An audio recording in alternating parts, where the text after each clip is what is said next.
Hello there and a very good evening. You're watching Primetime News on TV1, coming to you live and direct from the Newsfirst studios here in Colombo. For the Newsfirst team, I'm Vasudeva Nanayakkara. And I'm Sajjan. Let's start off today's bulletin with a look at headlines. Party leaders of proposed alliance headed by the UNP prepare to hold discussions on presidential candidate tomorrow. SLFP Central Working Committee convenes for decisive discussions. Who will wield the political power after the presidential election? A revelation from Tissa Vitarana. Mahinda Rajapaksa තමයි නියම මේ දේශපාලන බලය ජනාධිපතිවරණයෙන් පස්සේ උසලන්නේ. Former army commander meets Mahanayaka Theras, says he is ready to serve the country if his services are required.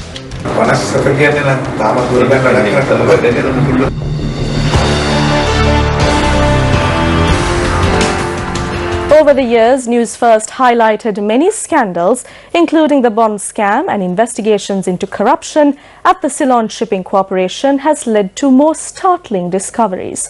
Newsfirst's Zulfiq Farzan has more. Over the years, Newsfirst has been highlighting many issues, including the bond scam, the issuance of tabs for advanced level students and teachers, various trade agreements including ECTA, the garbage issue that arose recently. Now, on Saturday, Newsfirst highlighted yet another corrupt incident. This involves the Ceylon Shipping Corporation, where two ships were purchased at $70 million, Ceylon Breeze and Ceylon Princess, whereas the actual cost would have been $52 million, causing a massive loss to the government. Now, this was uncovered by the Financial Crimes Investigations Division, and they must be commended for their actions for investigating such matters. Now, a follow-up to this has led to more startling information that was uncovered by the FCID. Now, the ships were purchased through an unsolicited proposal by Avink International Beijing, which has links to a person in China by the name of Zhuang Li Zhu, who is the chief representative here in Sri Lanka for that company, and also the chief representative for a company called CATIC, which is China National Aerotechnology International Engineering Corporation. Now, investigations led to an account owned by him in Emirates, and that investigation led to the discovery of a company called Rinma Holdings Limited, registered in the British Virgin Islands, which had pumped $43 million into the account in Emirates. Now, Rinma has an ultimate beneficiary named Devinka Rumali Pereira, and one of the owners listed is Ashan Praveen Mallasekwa. Now, according to the FCID, they have failed to give information to the FCID personnel about their accounts in the Mauritius, where another account was maintained where they got payments for being party to contracts for various projects in Sri Lanka, which has raised serious concerns with the authorities.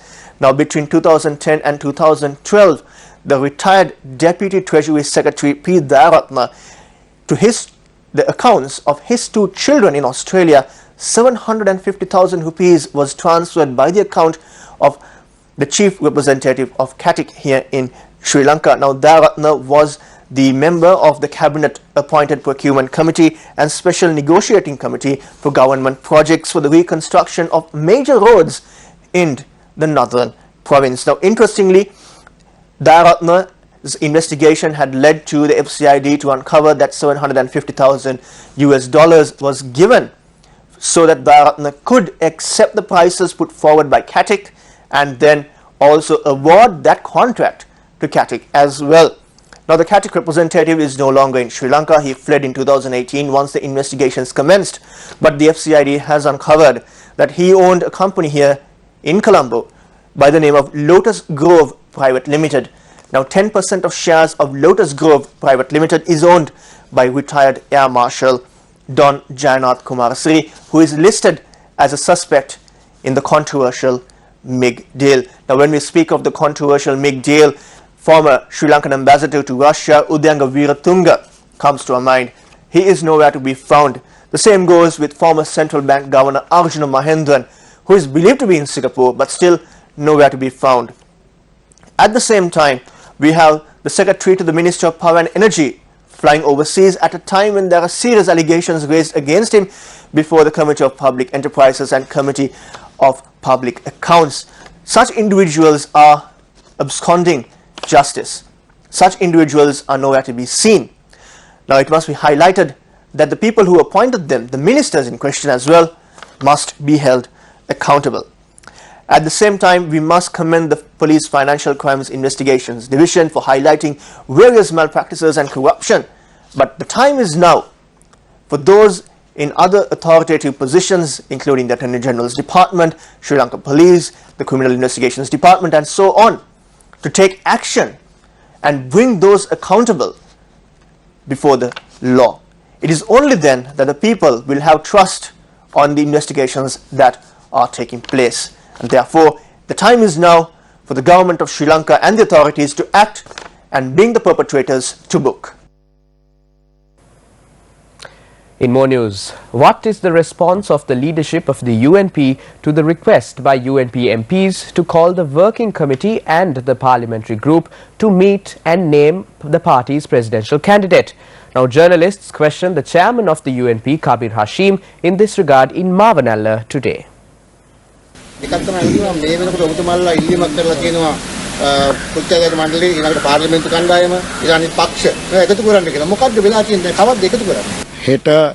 have informed everyone we will hold a discussion with our party's leader and other leaders of the alliance tomorrow. We are hoping to hold discussions with the leaders of the alliance, top officials of our party and the Prime Minister. Most probably, I think we will prioritize on the timeline of forming the alliance. The candidate will be named. We have to name the candidate and wait for the auspicious time to announce his name.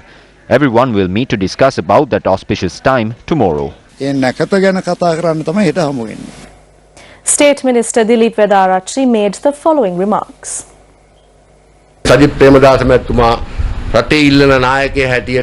Sajjan Premadasa has become the leader the entire country is asking for. This includes the parliamentarians, religious leaders and the people at large. This is because he is a person who served the people. We have witnessed his work and we request that he be appointed as the leader of this country. We request the leader of the United National Party to call for a meeting with the working committee and the parliamentary group to reach a decision. If a decision is not reached, we will move to Colombo for protests and we are ready to do so. The convener of the National People's Council, Chamira Pereira, says that the UNP leadership is attempting to appoint 30 new members to their working committee in secret to fill vacant positions. He added that the former chairman of Lanka Bank, Lasantha Gunawardena, and ministers Tilak Marapana and Vajirabe Wardena are also behind this move. මේ යන විට දැනගන්න ලැබෙනවා එක්සත් ජාතික පක්ෂයේ කෘත්‍යාධිකාරී මණ්ඩලයට We have received information that 30 new members are to be appointed to the Central Committee of the UNP. This is a move to increase the number of members in the clan of the leader of the UNP. They are attempting to increase the royal clan and betray the movement of the people. They are trying to quell the uprising of the people. For an example, the former chairman of Lanka Bank has many allegations against him. People got onto the streets to sack Tilak Marapana from his position. The civil organizations of the January 8th revolution made a serious allegation against him, so he lost his posts. Also, people like Vajirabe Wardena have many allegations, including the avant-garde case. There are allegations that he acted to protect the avant-garde company created by Gotabaya Rajapaksa and sent abroad a secretary to a ministry connected to it. This clan has put forward these kinds of people who have so many allegations against them. This is the clan of 30. We clearly state that the people of this country cannot be suppressed by clans or corrupt individuals. කල්ලි දාලා දූෂිතයෝ දාලා බෑ මේ ජනතා සටන යට කරන්න. Lasantha Gunawardena, who held the position of chairman of the Lanka Development Bank under the present government, was relieved of his duties on the 6th of September 2016. He was removed because the Bank Supervision Department at the Central Bank of Sri Lanka ruled that Gunawardena did not possess the required qualifications for his position. In the COPE report published on the bank on the 23rd of March that year, there was mention of a large number of irregularities where Gunawardena was involved in. The report stated that he did not follow the due process in issuing loans and he did not intervene to change the situation with regard to inactive loans, which stood at an extremely high 39%. The report further added, interest rates for loans were decided by the chairman as he pleased. It was further revealed that a total of 64 officials who did not have the necessary qualifications were recruited to the bank between the 1st of January 2015 and the 3rd of March 2016. With the presidential election on the horizon, is it not people like this who are sacrificing the journey of the party towards victory and pursuing their petty aims of protecting the party leadership? While party leaders of the proposed alliance led by United National Party are due to meet tomorrow to hold discussions regarding the candidate for the upcoming presidential election, Prime Minister Ranil Wickremesinghe met with several TNA representatives this morning. Advisor of the Ministry of National Policies and Economic Affairs, Attorney-at-Law Sudarshana Gunawardena said discussions were held on the development process of the Palali airport. Sudarshana Gunawardena added discussions mainly focused on the opening of the Palali airport in October this year. TNA MP Mave Senadiraja rather said they did not discuss anything relating to the presidential election or the candidate for the upcoming presidential election. The meeting was attended by Ministers Tilak Marapana, Arjuna Ranatunga and MP M.A. Sumanthiran. Meanwhile, Speaker Karu Jayasuriya attended an event to present land deeds to people in Mirigama. 143 people were presented title deeds by the Speaker today. The event was also attended by Minister Gayantha Karunatilaka. Houses are constructed across the country. Minister Sajjan Premadasa has started the Udagammana housing project. Houses are constructed by various ministries. The people who benefit from these villages are gifted around 10 to 20 perches. Not only do they get a roof above their heads, they receive a plot of land of which the value will increase in the future. Deputy Leader of the United National Party, Minister Sajjan Premadasa, declared open 2 Udagammana projects in Dehiyattakandiya. A ceremony to welcome Minister Sajjan Premadasa was also organised. 65 houses have been constructed at the 2 villages named Vavasiragama and Senanigama. The new Udagammana were constructed at a cost of 77.2 million rupees. What is our vision for the future? All of these villages that are created will be made green villages, and modern digital technology will be established at all of these villages. This digital revolution will not only take place in the capital or the cities, but across all villages as well. With this digital technology, we will be able to make many strides as a country, as a region and as a village. I would like to state that Sajjan Premadasa will be the person who will steer the country to this digital revolution. The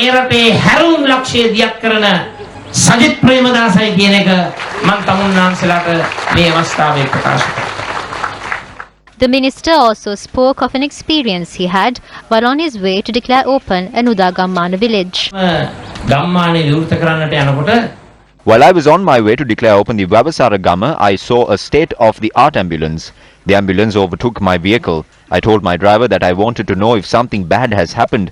I lowered my shutter and asked the driver of the ambulance if something was wrong and if something had happened to someone. He said that nothing was wrong and that they were going to the location where I was due to declare open the village. I asked them why they were going there. He told me that they were asked to come there for the medical needs of the VIPs there. I told him to turn back and immediately go to the Dehiyattakandiya hospital. Our government has given a state-of-the-art ambulance to the Dehiyattakandiya hospital. The ambulance was not given to take care of the medical needs of Sajjan Premadasa. That is the difference when Sajjan Premadasa comes. Sajjan Premadasage සෞඛ්‍ය සම්පන්න භාවය සුරකින්නට නෙවෙයි.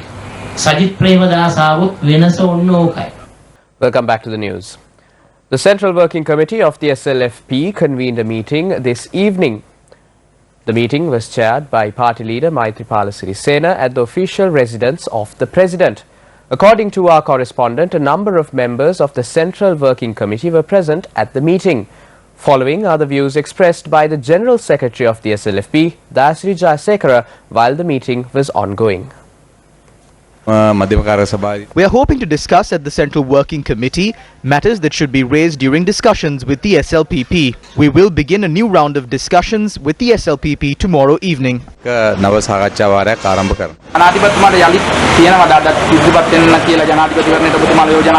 We have continuously asked him to contest the presidential election, but he is yet to respond to our request. Chairman of the SLPP, Professor G.L. Pires, revealed its presidential election candidate, Gotabaya Rajapaksa, is yet to obtain membership of the party. The General Secretary of the SLFP invited Gotabaya Rajapaksa to obtain the membership of the Sri Lanka Freedom Party.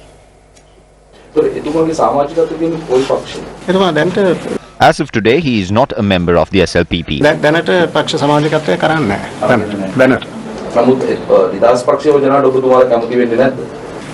No, I don't see how that would even surface. That is not practical. It's only the SLPP which has proven Gotabaya Rajapaksa has the support of the majority of the people in the country. He has not taken the membership of the SLPP because he is representing all the parties. He is the national candidate of all the parties.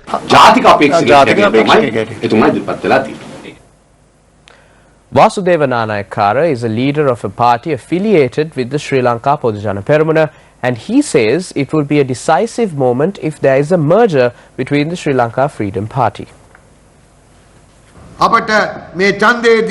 Even though there are signs of a huge victory for us at the upcoming election, we must take steps to assure ourselves and to protect our victory. I have to say it is vital to join together with the Sri Lanka Freedom Party.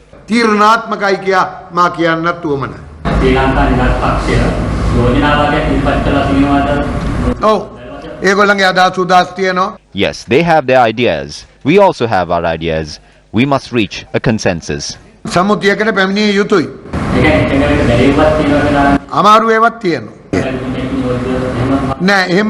No, I do not know of such a thing for sure. I recommended he be made the Deputy Prime Minister. The Socialist People's Front convened a press briefing in Colombo today. Here are a few opinions expressed at the conference. It is Mahinda Rajapaksa who would maintain true political power following the presidential election. He can attend the cabinet following the 19th Amendment to the Constitution, but cannot hold a ministerial position.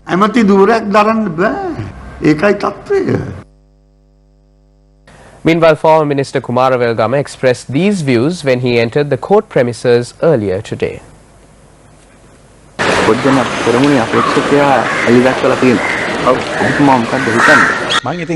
I'm still on the same stance.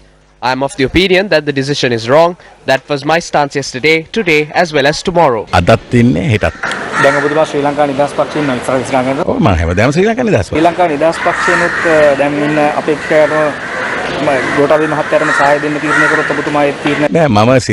I told President Sirisena that if they decide to support them, that I will not agree and that I will take my opinion forward. Even if the Sri Lanka Freedom Party comes to that decision, there are many in the party who do not agree with that. Then there will be many in the party who will stand with me.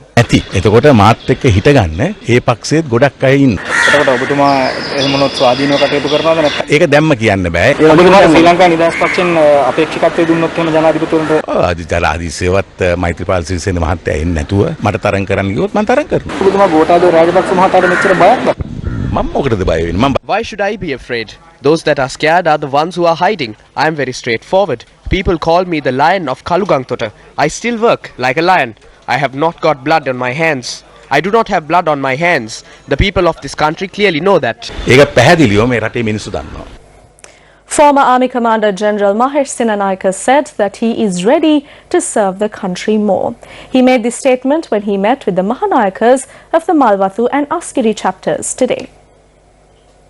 The former army commander who visited Kandy this morning paid homage to the temple of the sacred tooth relic. Afterwards, he met with the chief prelate of the Malvathu chapter of the Siam sect, Most Venerable Timbatuave Sri Sumangala Thera.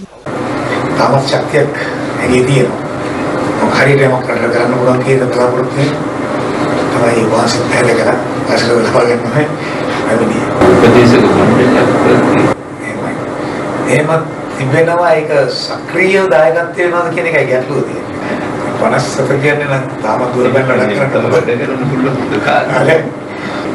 පාර්ලිමේන්තුවට දාන්න සංශෝධන කරගන්න. යෝජනා කරලා තිබෙනවා. නමුත් උදාහරණයක් ගත්තොත් සංඛ්‍යාව වැඩි නිසා යටින් ඉන්න අය හිර වෙනවා අය මේ අපි හිටියොත් 2025 පස්සේ තමයි The former army commander then met with the Anunayaka of the Malwatu chapter of the Siam sect, Most Venerable Dimbul Kumure Vimala Dharma Thera. All birds of passage. Sam කෙනෙක්ම කුරුල්ලෙක්. පියාඹගෙන යන්න ඕනේ. කූඩු හදාගෙන නවතින්න බෑ. සංසාරෙත් එහෙමයි. ඉතින් හොදාපතිලා හමුදාවේ ජීවිතේ කූඩු හදාගෙන නවතින්න බෑ. ගස්තාවේ ප්‍රශ්නය 2018 ඔක්තෝබර් මාසයේ ආණ්ඩුව එහෙමයි ප්‍රශ්න. මොකද ඒලා හමුදාව වෘත්තීය හමුදාව කෙනෙක් කටයුතු කළා. අපි රටේ බලය අල්ලන්නවත් ඒව කරන්න ගියේ නැහැ. මුතුමන්ටි සට අවුරුද්දක් මුළුල්ලේ හමුදාවේ සේවය කළා. ඊළම තැනට පත් වුණා. දැනුත් ඒ තුනේ මාතවෙම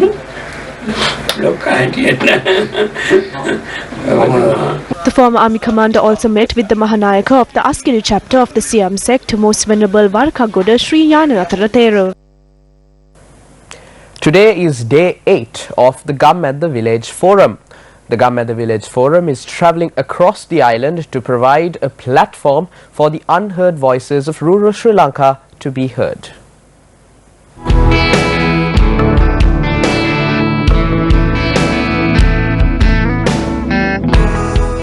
The Gum at the Village Forum, that seeks to empower the voiceless people of the country, began their journey from the Ampara town today.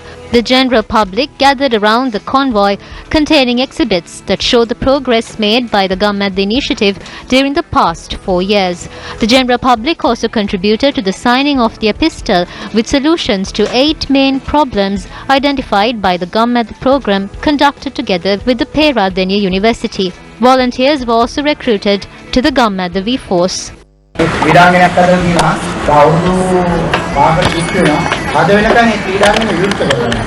ගොවින් 100ක් විතර ගමන් කරන මාර්ගය දැනට අවුරුදු ගානක ඉඳන් හදලා දෙනවා කියනවා. නමුත් හදලා දෙන්නේ නැහැ. එම මාර්ගය පිල්සකර කරගන්න තමයි සිරස ගම්මැද්දෙන් මම බලාපොරොත්තු වෙන්නේ. ඉතින් සිරස ගම්මැද්ද හුඟක් වැඩ කොටසක් කරන බව තේරෙනවා. සිරස ගම්මැද්ද මේ මුළු ලංකාවටම ආශිර්වාදයක්. Our team travelled to Akkarepattu from Ampara. The residents of this area too presented their problems to us with much faith. Afterwards, we travelled to Batiklo through Kalmune in search of more unheard stories of the people in rural Sri Lanka. Sri Lanka police discovered an AK-47 assault rifle, 2 magazines, 120 bullets, 11 hand grenades and 10 kilograms of PE-10 explosives hidden in Palale, Jaffna. Police spokesperson SP Ron Gunasekara said the discovery was made following interrogation of the Palale Hospital JMO, currently detained at the Jaffna police station and interrogated by the Police Terrorist Investigations Division. Also in local news, Archbishop of Canterbury Justin Welby will be in Sri Lanka later this week. A press conference was organised in Colombo to comment on the visit of the Archbishop of Canterbury. He will visit St. Sebastian's Church, Katuwapitiya, accompanied by His Eminence Malcolm Cardinal Ranjit to offer prayers. In Colombo, he will meet with religious leaders and members of the Congress of Religions and also officiate at a service at the Cathedral of Christ the Living Saviour. On Friday, the 30th of August, the Archbishop and his delegation will travel to Kandy and Kurunegala. He will make a courtesy call on the Mahanayakas of Asgiriya and Malwatta chapters and is also scheduled to visit the Darada Maligawa. He will proceed to Kurunegala to hold a service at the Cathedral of Christ the King and to meet and greet Anglicans of the Diocese of Kurunegala. He is also expected to call on His Excellency, the President, the Honourable Prime Minister and the Honourable Leader of the Opposition. He will leave Colombo on the 31st. The United Nations Special Rapporteur on the Freedom of Religion and Beliefs presented the preliminary findings of Sri Lanka today. In my findings, I want to observe first of all the positive developments in this country. I have received reports of many new initiatives for promoting reconciliation and peaceful coexistence launched in this country. I note in this regard the establishment last year of a select committee in Parliament to study and report on communal and religious harmony. Thus, many raised concerns about the rise of extremism, the politicization of religion, propagation of hate campaigns using electronic and social media. The impact of these negative developments is aggravated by deficits in the application of the rule of law, especially impunity and lack of accountability, that it must prosecute those responsible for violence and incitement to violence and make efforts to dismantle networks of hate and facilitate access to justice to victims of hate crimes. Government leaders and faith-based leaders must speak out against hateful narratives and reject efforts to ostracize and stigmatize minority communities and persons in vulnerable situations. Finally, social media platforms should invest more in the ability to monitor and respond to incitement to violence while protecting the right to freedom of religion and access to information. The special rapporteur on freedom of religion and belief then answered questions posed by the media. The final report will be presented later this year and the finalized report will be presented to the UNHRC in March 2020. And that's a wrap of Primetime News on TV1. I'm Jamal Ratnayaka for the Newsfirst team. I'm Dasni Atada. Take care. Good night.